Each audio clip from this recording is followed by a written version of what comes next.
Recently, Derek Hansen of the Ultimate Hang fame posted a video of himself hanging his hammock, and he timed it, and he threw out the question, how long does it take you to set up? In fact, what he did was he threw out a challenge, and that was to make a video of you hanging your hammock and putting on an underquilt, and then tearing it all down with a continuous roll of the camera so we can't play any editing tricks. So I thought, well, that'll be an interesting thing to try. Now, being a bridge hammock user, I don't expect to break any speed records because there are more steps to setting up a bridge hammock. But I did take an opportunity to think through what it is that I do when I hang my hammock, and thought I could try something else. One thing I've been doing when I make a tree strap is I have a loop at one end.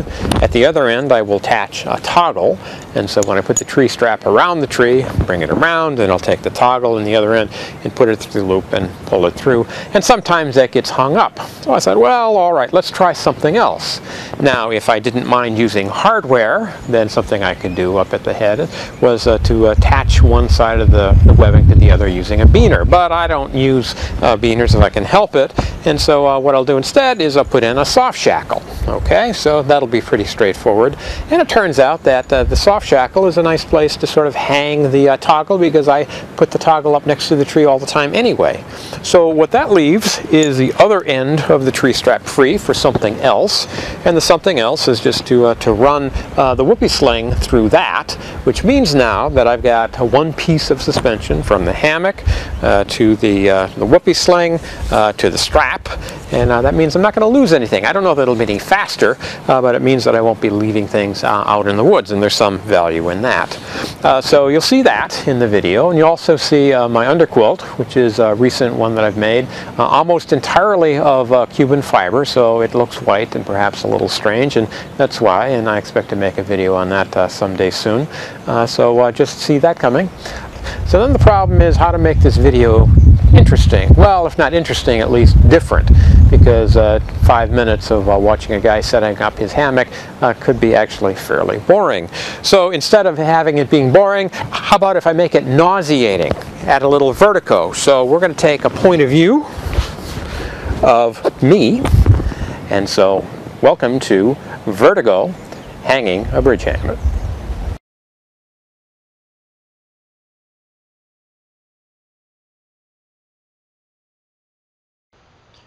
And we're off. Start the clock, put it in the pocket, grab the stuff sack that has the hammock, pull the hammock out.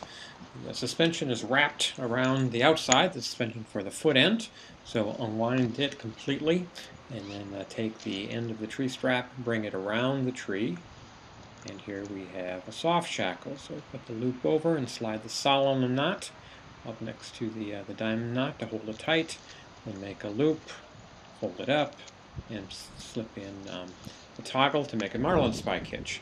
At the end of the tree strap, we find the whoopee sling loop, put that over the toggle, and then we can begin to unroll the hammock. Now it's rolled on itself. We can do that quickly, walking towards the other tree. At the end of this bundle, we will find wrapped up the suspension for the other end of the tree.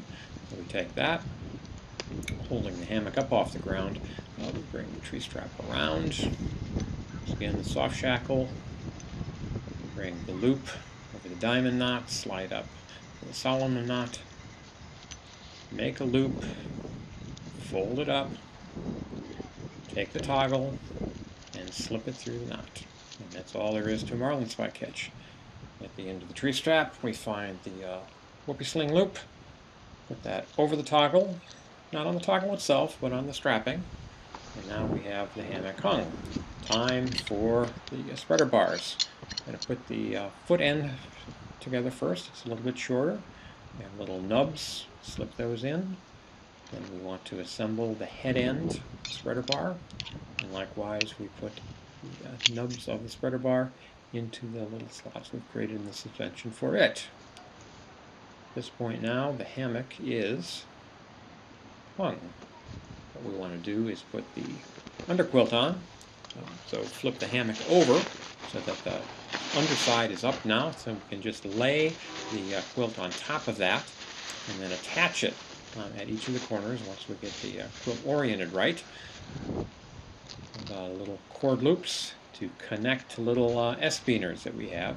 at each of the corners makes this fairly quick attachment. Looking at this, I realize I don't really need these little white loops. I could just do the elastic directly, but it works.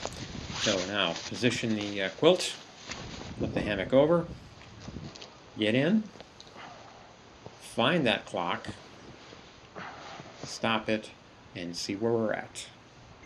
We did the setup in 2 minutes, 45 seconds. Time for a nap.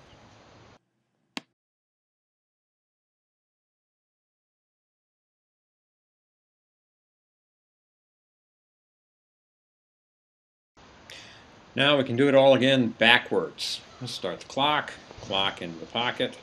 First we're going to undo the quilt, so we flip the hammock over, undo the connections at each of the 4 corners. That's going to leave the underquilt lying on the hammock, not on the ground. That's handy.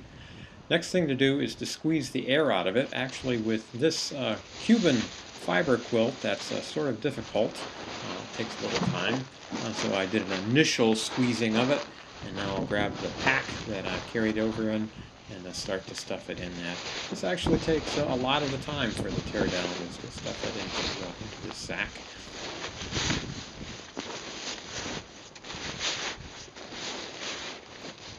But it all compresses down. The air escapes out of that marpat fabric that you see at the end.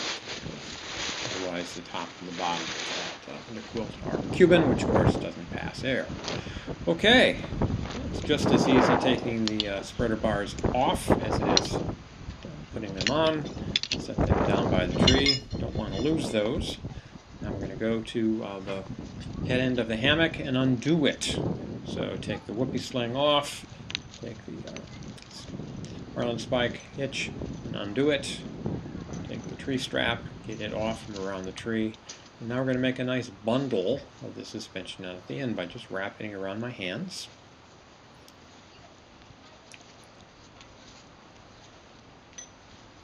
Once it's all bundled up, then I can tuck it into the top of the hammock. Now it turns out that this is the head end and that bug netting is at the top, and it's easiest to compact if we roll the head end to the foot end and get that bug netting. Now as we roll it, we're really rolling against the webbing, the suspension webbing, which is quite nice. It helps to make it compact and tight. So now we'll roll it all the way up to where the other suspension is and undo that just as quickly as we put it on. And I'm going to take what we have here and continue the wrap around the hammock. It'll keep this whole bundle together. Nice compact form. And now that it's all together, we can put it into the stuff sack that I'm carrying around in my pocket. This stuff sack could stand to be a little bit wider. You can see it's taking a little bit of fitting to get it in, but of course it does get in. And there we are. 2:47 teardown, just 2 seconds more.